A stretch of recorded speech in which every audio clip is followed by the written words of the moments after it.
Hey everyone, Theme Park DNA here. Today we're going to be reviewing the Apprentice LEV5 by Ultrasabers.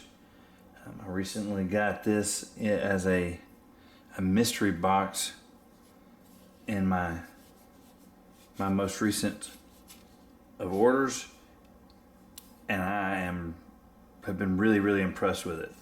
So 10 inches long, 1.45 inches wide,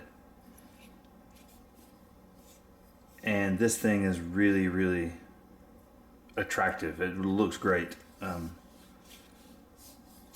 As much as I like how these new V5s look, it feels so much better in the hand. It's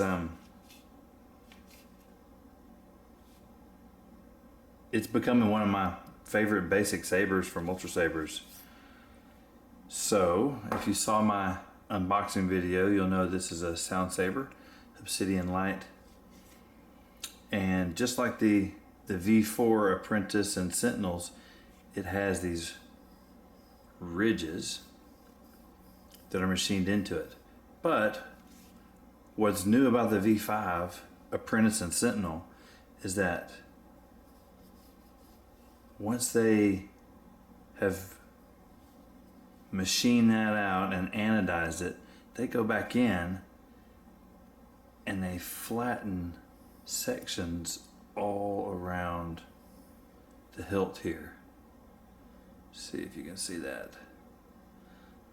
You might notice I arranged my lighting a little bit so that you can see stuff closer to the camera a little better. These little ovals that are machined out of here flat, so the ridges are flush with the rest of the saber, and then they've gone in just in this handle section and flattened out these oval sections, these ellipse shapes, and it feels really comfortable in the hand. Probably the ridges alone give you a little bit better of a grasp, but it doesn't matter. These flat parts really are comfortable. This is one of the most comfortable sabers, especially on this lower part. So moving up from here, we've got an AV switch, and something new for the V5 is this dual layer emitter section. So you have this natural choke point right here at the sides. You can see how it kind of concaves inward, and there's two layers of metal.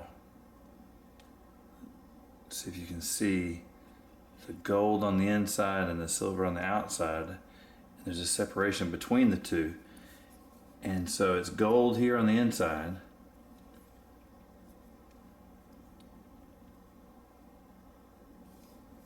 and you've got these great vertical emitter windows in sets of 3. So you've got 3 here, 3 here, and then another 3 here. Total of 9. This particular one is in Sentinel Yellow. This particular saber is in Sentinel Yellow, and it looks great with this gold.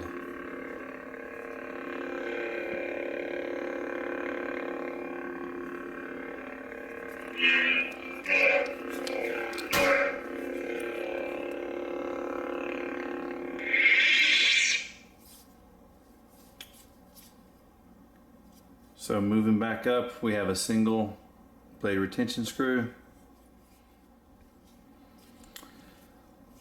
So up in this emitter section, just a minute ago I talked about this natural choke point, and you can see where you have the 2 layers of metal here, and you can, some people will think of this as a plus and some a minus. So there's really not much of a sharp edge. There's just a bit here on the corners. I don't think it's uncomfortable. Some people might find that it's uncomfortable. Some people might find that it gives you a phenomenal grip if you're two-handing, and at 10 inches it's slightly bigger than the other Apprentice and Initiate models, so it definitely feels a little more capable of two-handing, but that's up to you whether or not the extra friction is good or whether that's going to catch on something. It's kind of could go either way. I'm fine with it. I think it's fine where it is. It really gives you something to grab hold of if you're spinning from this emitter section here. So Sentinel Yellow.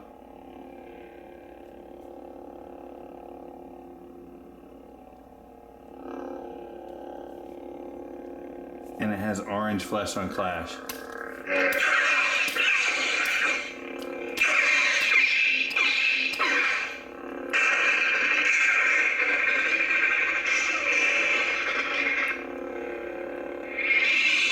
So this is my first saber with Sentinel Yellow.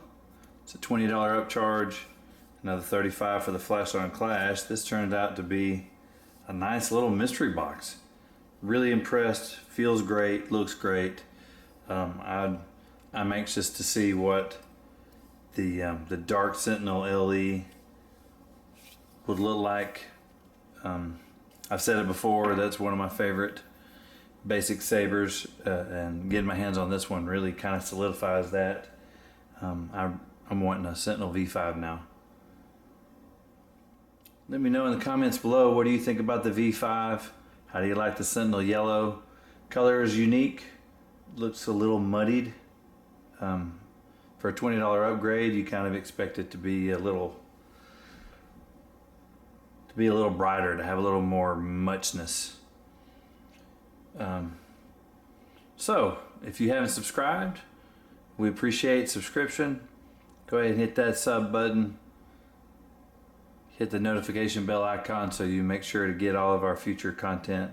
Smash that thumbs up, and thanks for watching. That's going to do it for today. Thank you.